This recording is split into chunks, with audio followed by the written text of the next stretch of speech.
Ladies and gentlemen, welcome back. Time now for the nation's sharpest opinion. And tonight, ladies and gentlemen, I want to show you the pictures of the chaos in Bangladesh. And as I show you these pictures of the chaos in Bangladesh on a day when Sheikh Hasina, the democratically elected Prime Minister of Bangladesh, has been removed by the American deep state forces. Let me tell you, viewers, that when Rahul Gandhi goes to London and says the Americans must save Indian democracy, Western powers must intervene in Indian democracy, this is the intervention that he's probably talking about. Because when the Western countries intervene in any country's democracy, this is what happens. Now my question to Rahul Gandhi is, do you want this in India? Today, viewers, 3 points that we must make tonight. Firstly, do not think that what has happened in Bangladesh is specific to Bangladesh. This is what happens when the American deep state intervenes in any country. Right? And when people within the country's so-called democratic system who do not believe in the election process or who lose the election process go crying to America asking for help, like the BNP and the Jamaat-e-Islami have gone crying to America saying, we can't defeat Sheikh Hasina, help us. America intervenes and this is what happens. Our country goes to the ruin. So 3 clear points that I want to make to all the viewers of Republic tonight. Viewers, there are some political parties, some political forces who want chaos and anarchy in India. Tonight, look at the pictures from Bangladesh and remember this is what chaos and anarchy looks like. This is what happens when people who cannot get elected want to use chaos, anarchy, violence, the army, any means to come to power. This is what happens. And ask yourself, do you want the Americans to do this in our country? Do you want the Chinese to do this in our country? Is it not important that political parties like the Congress declare what their arrangement with the Chinese Communist Party is? This is why, ladies and gentlemen, the only thing we need in India is nationalism. A sense of nation first. Sheikh Hasina was a nationalist leader. Today, Bangladesh has lost a leader who could stand up to China, who could stand up to America, who said nation first on her own terms. The Americans didn't like it, the Chinese didn't like it. This is what they have done, and this is what is happening on the streets of Dhaka. Ladies and gentlemen, my second point tonight is this. America says, please allow the peaceful protests. I know Joe Biden is not in his elements, but has the CIA gone mad?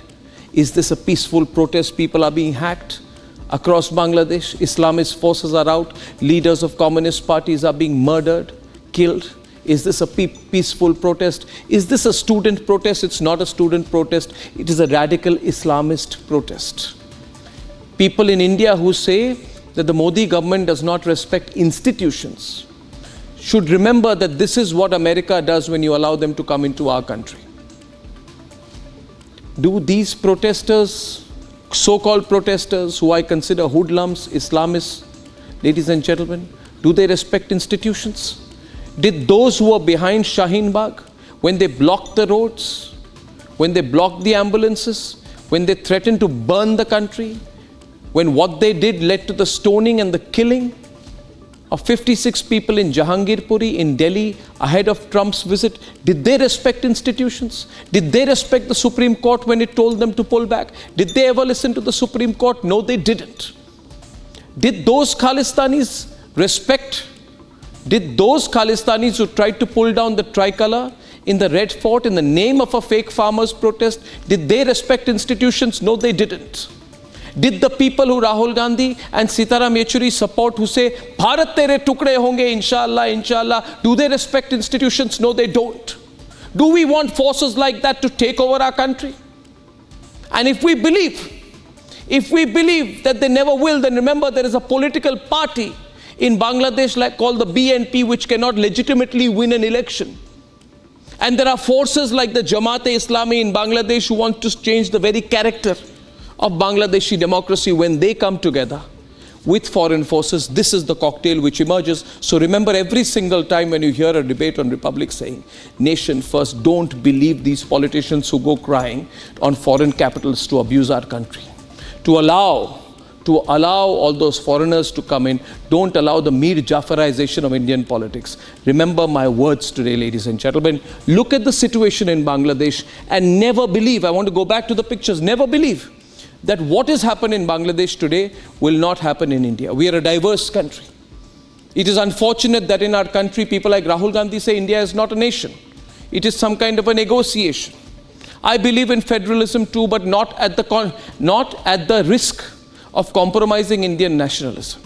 We are a country with diverse languages, many religions. We are not an Islamic republic. We are not a country with one language. Hence, the complexity of our situation is much more than the complexity in Bangladesh.